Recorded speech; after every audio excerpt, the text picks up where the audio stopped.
Peyğəmbərin bəzi zarafatları var. Az zarafat eləyib tarixdə qeyd olunub Peyğəmbərin zarafatları. Bir qoca qadın idi. Gəldi dedi, ya Rasulallah, dua elə mən cənnətə gedim. Baxdı ona dedi ki, qoca qadınlar, qarılar cənnətə getməz. O narahat halda çıxdı Peyğəmbərin yanından. Oturdu məscidin qapısının yanında. Bilal gördü onu. Gördü ki, oturub narahatdır. Dedi, niyə narahatsan? Dedi ki, və Peyğəmbər mənə dedi ki, qocalar cənnətə, qoca qadınlar cənnətə getməz. Mən də ona narahatam ki, cənnətin qapısı mənim üzümə bağlıdır. Bilal dedi, darıxma. İndi gedib məsələyi həll eləyərəm. Gəldi Peyğəmbərin yanına. Dedi, ya Rasulallah, o qarı çox narahatdır ona belə demişsiniz. Peyğəmbər baxdı, dedi ki, Bilal da qara idi zənci. Dedi, qaralar da cənnətə getməz.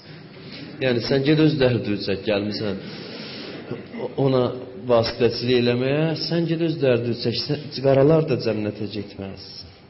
Bilal da gəldi, narahat oturub, Abbas gəldi Peyğəmbərin əmisi.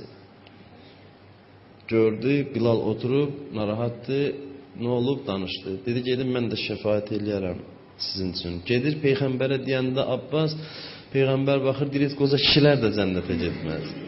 Bunu deyəndə görür ki, narahat oldu. Ondan sonra deyir, o qadını da, Bilalı da çağırın. Peyğəmbərin nəsihəti də bir, zarafatı da bir nəsihətdir, moizədir. Çağırır, deyir, məyər eşitməmişsiniz ki, cənnətə daxil olmamışdan əvvəl insanlar bir bulaqda yunarlar ki, həm cavanlaşarlar, həm də üzü ağ olarlar, rəngləri ağarar. Siz cənnətə daxil olacaqsınız, qocalar daxil olmaz. Bu mənaya dedim ki, əvvəl cavanlaşdırıb sonra daxil eləyərlər, qoca halda yox. Onlar deyir, şad olurlar. Peyğəmbərin bu hədisindən də bəlli olduğu kimi, cənnətdə nə cismani, nə ruhi bir nöqsan olmaz insanlarda. Nə cismani bir nöqsan olar, nə də ruhi bir nöqsan olar.